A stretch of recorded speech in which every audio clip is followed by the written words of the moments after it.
Keputusan PRU15 pada 19 November 2022 menyaksikan tiada pakatan politik yang memperoleh majoriti untuk membentuk kerajaan baru serta terjadinya hang parlimen atau parlimen tergantung. Melalui kebijaksanaan yang di-Pertuan Agong dan Majlis Raja-Raja, akhirnya Datuk Seri Anwar Ibrahim dilantik menjadi Perdana Menteri yang ke-10 pada 24 November 2022 melalui gabungan beberapa parti politik yang membentuk Kerajaan Perpaduan. Pengakhiran kemulu ini secara tidak langsung telah membuka lembaran baru perjalanan karier politik Datuk Seri Dr. Ahmad Zahid bin Hamidi apabila beliau dilantik sebagai Timbalan Perdana Menteri dan Menteri Kemajuan Desa dan Wilayah KKDW. Kini genap setahun Kerajaan Perpaduan memacu pembangunan negara dan kesejahteraan rakyat berteraskan agenda Malaysia Madani.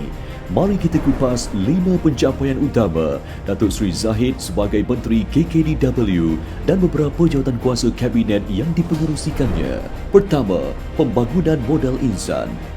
Datuk Seri Zahid telah mewujudkan usaha ke arah melahirkan tenaga mahir warga tempatan untuk memenuhi keperluan industri negara. Melalui Majlis TVET Negara, beliau telah berjaya menubuhkan Sekretariat TVET bagi menyelaraskan program dan kursus di 1,344 institusi TVET seluruh negara. Kesungguhan beliau terselah dengan wujudnya sistem permohonan TVET baharu yang dikenali sebagai UP TVET yang berfungsi seperti mana portal pengambilan pelajar UPU. Dalam masa yang singkat, portal ini berjaya mencatatkan rekod permohonan pelajar mengikuti aliran TVET seramai 62,000 orang daripada hanya 15,000 penawaran. Datuk Seri Zahid juga berjaya mewujudkan kolaborasi di antara institusi TVET tempatan dengan lebih 200 pemain industri terdiri daripada syarikat-syarikat dan konglomerat yang terkemuka seperti Petronas, DRB Highcom, Gamuda Berhad, Turkish Aerospace Incorporated, TH Brandenburg University of Applied Sciences dan banyak lagi bagi menjayakan pemerkasaan TVET di Malaysia. Tidak terhenti di situ, usaha pembangunan modal insan telah diperkasa apabila Datuk Seri Zahid berjaya memperkasa penghayatan Islam dan ilmu Al-Quran seawal usia melalui program Pratahfiz Kemas dengan sasaran untuk melahirkan seramai 100,000 hufaz cilik menjelang tahun 2026. Usaha ini diperhebat lagi apabila Datuk Seri Zahid mengusulkan modul pembelajaran berasaskan program penghayatan pendidikan Islam PPI 2.0 di 10,740 buah tabika kemas seluruh negara. Modul ini sebagai nilai tambah kepada kurikulum pendidikan Islam sedia ada, melibatkan kolaborasi di antara Yayasan Pahang, Yayasan Pintar dan UPSI. Selain itu, melalui MARA, Datuk Seri Zahid juga berjaya mewujudkan program baharu melalui penawaran pelbagai program dui pensijilan iaitu Sijil Profesional dan Diploma di Kolej Profesional MARA KPM. Pada masa yang sama, beliau telah menyasarkan sebanyak 150,000 peserta untuk menyertai TVET Jelita khusus untuk golongan wanita di seluruh negara. Kedua, pembangunan infrastruktur. Beberapa bulan selepas menduduki jawatan, berlaku banjir di Pantai Timur. Kejadian banjir ini menyebabkan terputusnya laluan dari Felda Selancar ke kawasan sekitar. Sebagai pengerusi Jawatankuasa Pengurusan Bencana Pusat, beliau dengan segera mengarahkan pembinaan Jambatan Bailey bagi menghubung kembali laluan yang terputus dan hanya 72 jam laluan itu dapat digunakan kembali. Beliau turut mengarahkan pembinaan 8 buah dewan untuk dijadikan pusat pemindahan sementara PPS kekal di sekolah yang sering dijadikan pusat pemindahan mangsa banjir di seluruh negara agar mangsa banjir yang dipindahkan ke PPS ini mendapat keselesaan yang sewajarnya.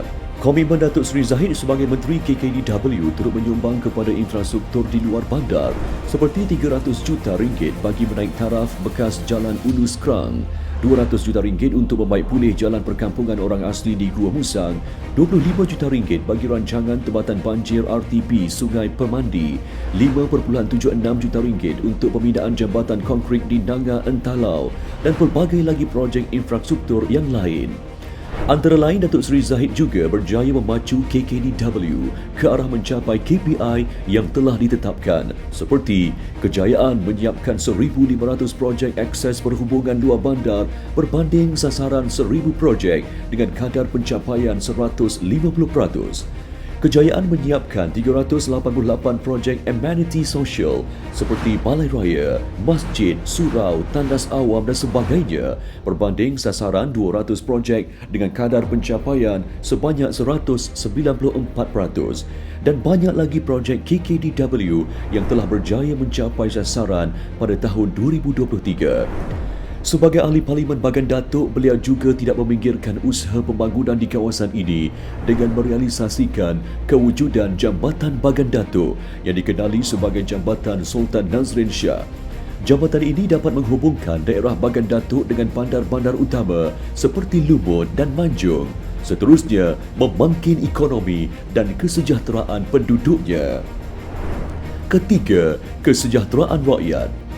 Sebagai Menteri KKDW yang membawa misi dan visi untuk memastikan kesejahteraan dan kemakmuran di kawasan luar bandar, Datuk Seri Zahid telah mewujudkan peruntukan sebanyak RM63.75 juta yang memberi manfaat kepada seramai 318,642 orang pekebun kecil getah di seluruh negara, di mana masing-masing menerima bantuan berjumlah RM200 seorang. Keprihatinan Datuk Seri Zahid juga ditonjolkan melalui usaha beliau berusaha menaikkan allowance membantu pendidikan masyarakat sukarela PPMS kemas daripada RM500 kepada RM800 sebulan yang memberi manfaat kepada 9,439 orang.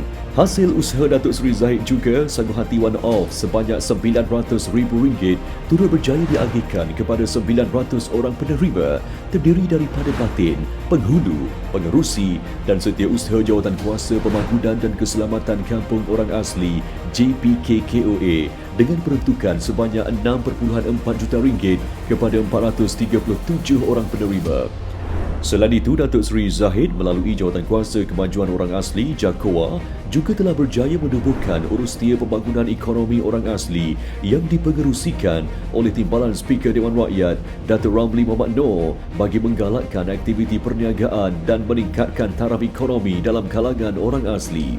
Keempat, penghayatan Islam dan pembangunan halal.